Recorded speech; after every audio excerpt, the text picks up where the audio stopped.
Hello, trading has closed on February 20th, 2025. As always, we'll start with our disclaimer. We'll go over our calls and then make our predictions. It's my trading plan for Friday. Friday is 21st of February 2025. Remember, my calls can be wrong. Trade at your own risk. Also, I had to be intubated for a medical procedure today. Don't worry about my health. I'm perfectly healthy. But the doctor said for 24 hours I might not be able to concentrate well, shouldn't make any major financial decisions. So if you're going to trade on my call, remember I'm not supposed to make any major financial decisions today. It doesn't make me wrong, but I'm not playing with all my cards. Next week I'm still going to post a video, but during the day I have personal business almost every day. Whether I'll be able to watch the market intraday or not, I don't know. Look for the pattern with the early low. Tended to be a rally day regardless of where we open. That worked. Tomorrow also has the early low. Just after we hit a new all-time high, we said the ideal situation would be to drop right from the open, and we had a target of 61.2258. We dropped right from the open, hit the target, and we're now under it, and that's resistance. So that all worked. This is a review of what we said. We're in the time and price window for a significant top here, but until things get confirmed, you just have to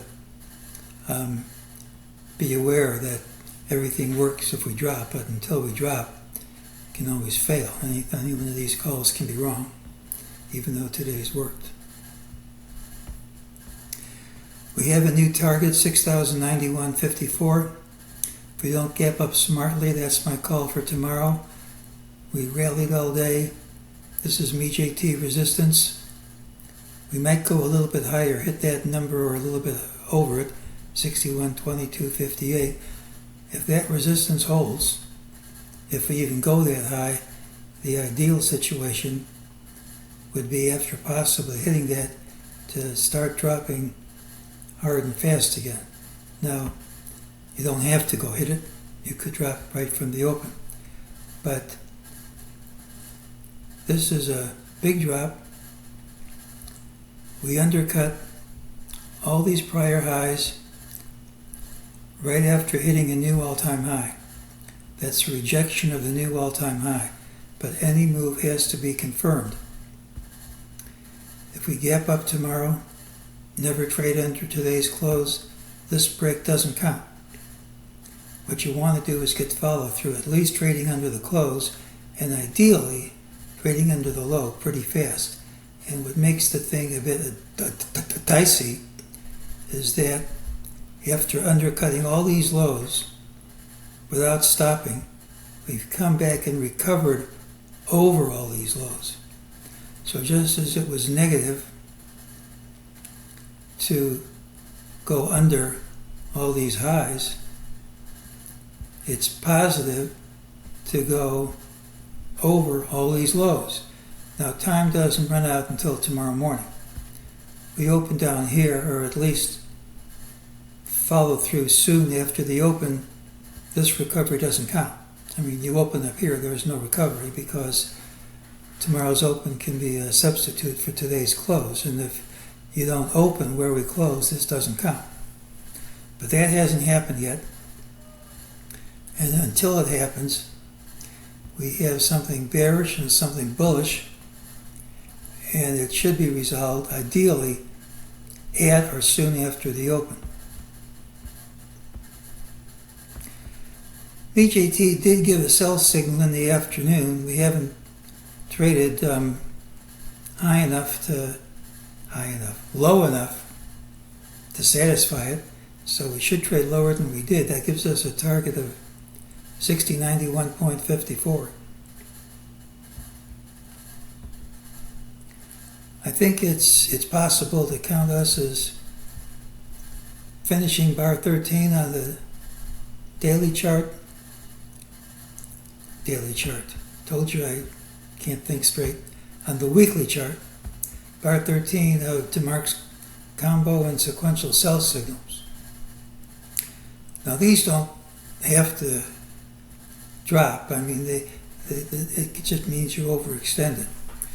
And even though this isn't part of his work, which I want to stress, it's my own stuff, one of my observations with not as much data as I would like to have, but with a decent amount of it, is if we don't drop, we tend not to close significantly under bar 8 of countdown.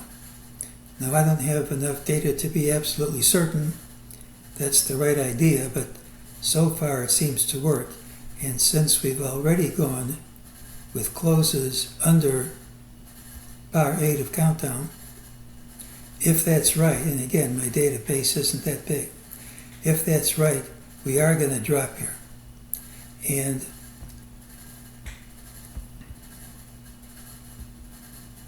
if we drop, don't forget the daily chart has support and the 5880s and 1 bar under it. And if we did get a drop there, a lot of things at the wave count would all balance out. And I think that's a good candidate for completing the 4th wave. We've been looking for that one more drop to complete the wave so the rally can resume.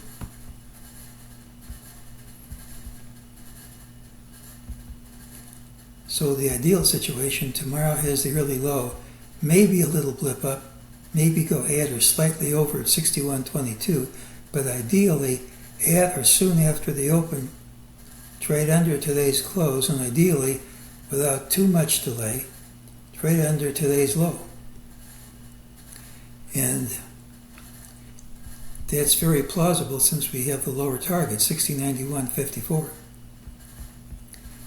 If that happens, I think that increases confidence that this is a rejection of the high, and we're going to go down very likely into the 5800s basis cash. But that hasn't happened yet, and if we start moving up here, that doesn't mean you have to beat your feet on the ground and keep waiting for that to happen. If it works, it should be obvious pretty soon. And if it isn't obvious pretty soon, you don't have to risk money. Well, Friday's market has the early low regardless of where we open. There's a lower MEJT target. Unless we gap up smartly, the rules call for it to print. The break under multiple prior highs just after hitting a new all-time high is a rejection of that high, but like any move, it needs confirmation by trading under today's low. It's somewhat concerning for the bears that we undercut prior lows but closed over them, and if maintained, don't forget tomorrow's open substitutes for today's close, if maintained at the open, this could be interpreted as a rejection of the break lower. The time doesn't run out until tomorrow's open, so ideally we should drop practically right from the open and without a great deal of delay undercut the low a day. If we don't move lower soon after the open, I'm going to have to reassess the whole situation, and hopefully I'm not going to have to deal with that choice because I would like for this to work, but my stuff doesn't always work. So far it's working. If we drop pretty much right from the open, possibly after a small blip up, it's working. But if it doesn't work, it doesn't work, and just because it's worked so far that you just can't stick with trying to call the top if things don't go exactly according to plan. So that's my plan. I'm hoping to drop pretty soon after the open, trade under this close, trade under this low, and if that happens, we're going to probably drop the rest of the day and probably go at least into the 5800s cash. That's my present guess. Not in the day, of course. But if that doesn't happen, I'm going to have to reassess. It's a pattern with the early low, and that's today's call.